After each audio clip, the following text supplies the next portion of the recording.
Welcome to Culture Banks, everyone. This is the Game Changers show. I'm Corey Hale, joined by the one, the only Dan Roberts in the house. Hey, Dan. What's going on? Did you have a good weekend? I did, but I'm ready to kick this off. All right, we got a lot going on because we are bringing you the most interesting companies and the bosses behind them that are changing up the game.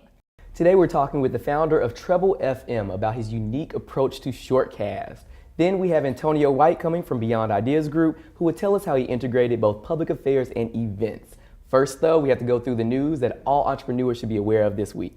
And there is a lot of it. All right, guys, kicking it off, there's a growing company usually means that they have more computers. Well, that can lead to more weak points and ways a business can get hacked. There are lots of cybersecurity mistakes startups make, primarily folks, because they don't scale their security to match the size of their company. So when your employee roster happens to be rapidly increasing, so should your cybersecurity plan. Entrepreneurs who put in a little more work on the front end, Dan, it's possible for them to save a ton of money on the back end. For sure, I think there's so many data breaches happening today. You have to make sure that your company's protected so you don't have any issues. Even with Black Friday and Cyber Monday behind us, it's never too late to get some last-minute holiday marketing in, right? There's so many options out there like digital marketing tools where you can either go out and use a Google ad, you can use marketing, other things. So take advantage of the many things that are out there. It's very important, and we're so close to the holiday season right now. A lot of people think we've missed the boat. We're not going to be able to get more customers, more consumers into our doors, or at least to our website, but there are a lot of other options there. For sure, I totally agree there. So we got to get ready for our first guest coming in. Yep. Next up, everyone, we're gonna have people asking their smart speakers to play their capsules on Treble FM. So keep it locked right here with Culture Bank's Game Changers.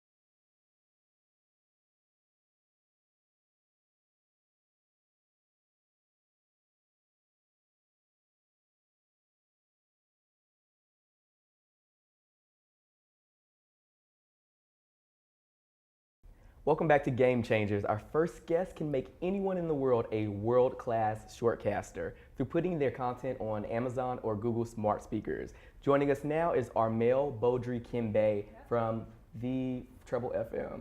Thanks so much for coming in today. Thank you for having me. Yes, we're really excited. So tell us more about Treble FM and what's the difference between that and the SoundCloud? That's a good intro. So basically what Treble FM is, it's a platform that makes it easy for pretty much anybody with no technical experience to be able to record, share, and listen to short form audio content on smart speaker like the Amazon Echo or the Google Home. The way the platform is actually super easy. If you ever use like Twitter or Facebook, you're good to go. That's all you need. You take your phone or your laptop, you sign up for the platform. Mm-hmm. You can decide, you can say maybe you want to create a station about music or fashion. You want to talk about fashion, go to the platform. You go say you want to create an account. You give the name of your station. It could be like, I don't know, Fashionista, something. You give a description. The minute you push the button to say, yes, I'm ready, you can start recording content right from the platform. Nice. So you have 1 or 2 minutes that you can record the content, you publish it, and it's instantly available on any smart speaker like the Amazon Echo or the Google Home. Armel, when I think about the industry as a whole, when it comes to podcasting, I mean, it's all the rage right now, but discoverability still seems to be a very big issue. When you think about content creators on your platform, Treble FM, what is the discoverability process like for potential listeners? Yeah, so that's a good question. So right now, actually, it's a good thing that you pointed out. It's actually very difficult, especially in the podcasting space right now, to actually discover content. And one thing that we're doing specifically with Treble is to actually make it easy for people to find that content. Right. So we actually create some kind of Netflix-like experience where people can easily browse through the content. So let's say you're interested about sports, you just say, hey, I'm interested in sports. You can speak English, you can actually speak Spanish. For example, I speak French, you say, hey, I'll listen in French, and then we allow you to find people that talk about that content. You see what's something you like, you click subscribe, just like you do on YouTube, and boom, voila, you go to your smart speaker, you say, hey Alexa or hey Google, ask Treble FM to play my news, and you get your news there. So we also make it, just like you're trying to point out about the issue of the discovery, we really try to make it easy for people to find the right content for them. All right. Nice. So that's really, really interesting. So I'm curious, how did you even come up with the idea? Did you notice a gap in the industry? Yeah, so it's actually a long story, but I'll try to make it short. I actually was working before on a music sharing platform. So I'm actually based in Canada. And someone reached out from Florida and they say, hey, I love what you guys are doing, but have you guys thought of making this thing available on Amazon Echo? And at the time, it actually wasn't available in Canada. So I started looking into it and I was like, wow, like this is a new thing. But what I thought was really interesting was the fact that there was a lot of people trying to actually get in that space, but they had difficulties sharing the content, creating that content. But it turns out I kind of always have that thing built. So kind of repurpose it for this new ecosystem. And the more I started learning about the ecosystem, I saw there was a bigger market there. It's a totally new industry, and there's a lot of things to accomplish there. So I think Treble is well positioned to actually go there and really make this thing happen. Are shortcasts the future?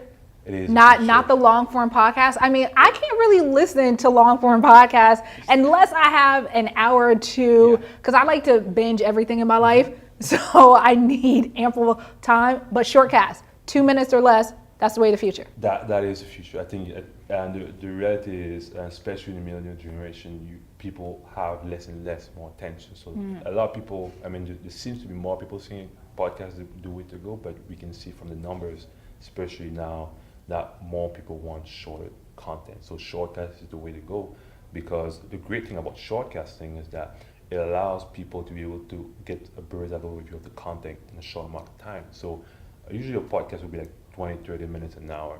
But if you have the same 30 minutes, with a shortcast, you can get to a bunch of content. You catch up on the news, your sports, your entertainment, your friends. Let's say you love makeup, you can catch up on all those things in the same amount of time. So that's really where everything's going now. All right, there we go. Yeah. So I read online you have this capsules function. What's that all about? Yeah, so for people I don't know, so the way it works on Treble, so we talk about this concept of shortcasting and the 1 to 2 minute. The way it works is that you have this thing called capsules. The capsule, the best way I can explain it is like the audio version of a tweet. So when you go on Treble, you can record those capsules, which are basically like the 1 to 2 minute content that people get to listen to. And when people go on their smart speakers, you can go and say, hey, I'll ask Treble to play my news, and they'll listen to those capsules. Awesome. Well, I feel like I'm already an expert shortcaster, so thank you so much for joining us today. This is Armel Beaudry Kembe, the CEO of Treble FM. Thanks, man. Thank you for having me. Appreciate it. Of course, we'll check you out to the north in Toronto sometime. There you go. OVO. Coming up, bootstrapping your business and how to grow into the ultimate glow up. Stick right here. You're watching Culture Bank's GameChangers.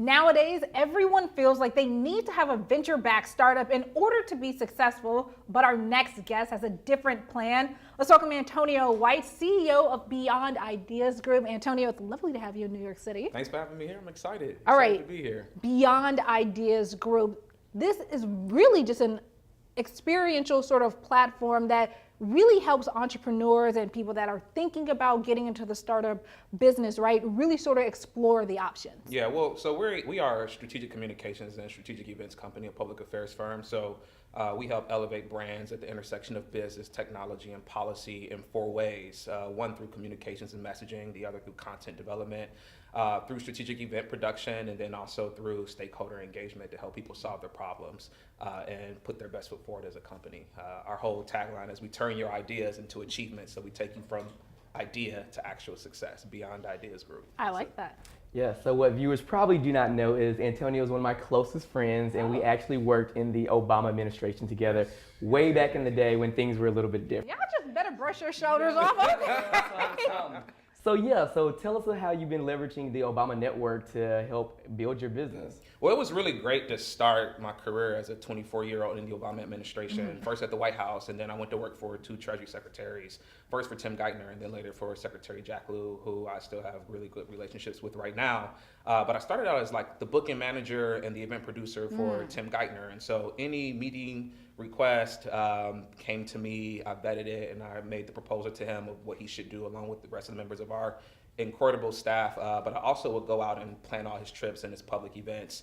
A lot of times traveling to China, Paris, South America, sort of acting like a producer for him. And it's just something I really, really love to do. I got to see the world and expanded my worldview, and it really unlocked the possibilities of what I knew would be possible for my own life. And so later I got promoted to senior advisor, where I was doing the why behind the what. So designing the message event strategy and leading some of the CEO outreach and engagement and helping with some of the communications, crafting and planning. But 5 incredible years in the Obama administration. I think the most beautiful thing about that experience is that I knew what it felt like early on to do the things that I truly loved, and to walk into work every day knowing that I loved to be there, that I was engaged, that I was raising my hand to take on more tasks, that I was always looking to push the bar and push the level. And that really helped me to get to the point of where I am today and start my own company. So That's amazing. So I'm always following you on Instagram. You're doing all these incredible public affairs campaigns and events, but what has been your favorite one? Oh, my favorite. I think it's tough to nail down a favorite. If I would have to say something that recently I got a bit choked up about, was I got to do an event for Tommy Smith and Puma in Atlanta, honoring the 50th anniversary of his iconic silent gesture at the Mexico City Games. And I remember doing the sound check with Puma's CEO, and there was a moment where they did like this video montage of the 1968 Olympics, and the whole place went dark. And I remember watching that for the first time and kind of choking up during the sound check, because I remember having that man's poster on my wall through college. And then here I am, almost a dozen years later, producing this amazing moment for him on the 50th anniversary, honoring that moment that hung on my wall. I could have never planned that. But, one thing that my pastor back home always says is that your gift will make room for you.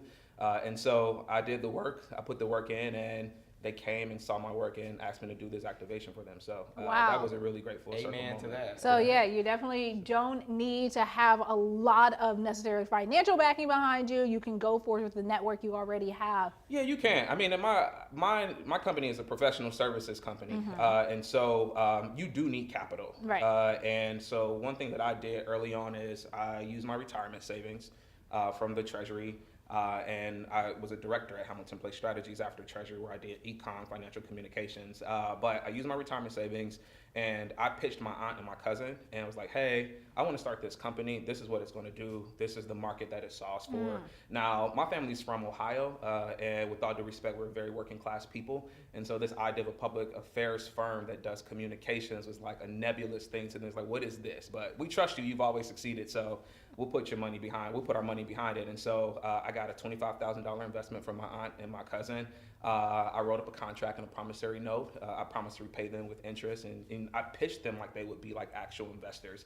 It just meant they were my family. And so I had about $40,000 going into my company of savings that I could use to not only promote and brand the company, but also to live until I got, some clients and things like that. But what I learned very early on is that money just runs out super fast. And so it's easier, I won't say it's easier, but you can bootstrap a professional services firm in a way that you can't like a tech product or anything like that, but it still is very, very difficult. You still need some access to capital, so. Well, that's a lot of great information for all of our entrepreneurs watching. Thanks so much for joining us. Antonio White, CEO of Beyond Ideas Group. Thanks so much for coming by. Thank you. Thank you for having me.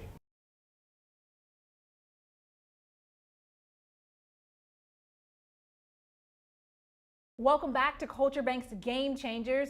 Now, there's nothing worse than having your business disorganized, but no need to fear. We are here to help.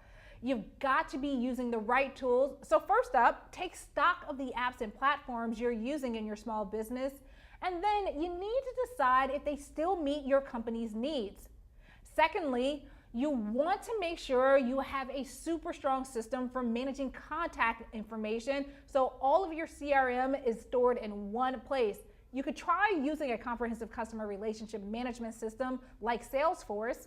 And the third thing that all of you entrepreneurs out there need to do is stay on top of your social media. Using tools like Hootsuite and Buffer can be invaluable for small businesses. So go forth and get your companies organized. Make sure you check out all of the Savvy Business news specifically for the culture at culturebanks.com. And thanks so much for experiencing these gems from Treble FM and the Big Ideas Group. You can catch next week's Game Changers episode, which is always available on Roku, Apple TV, and Verizon. But until then, fam, make sure you keep building for the culture.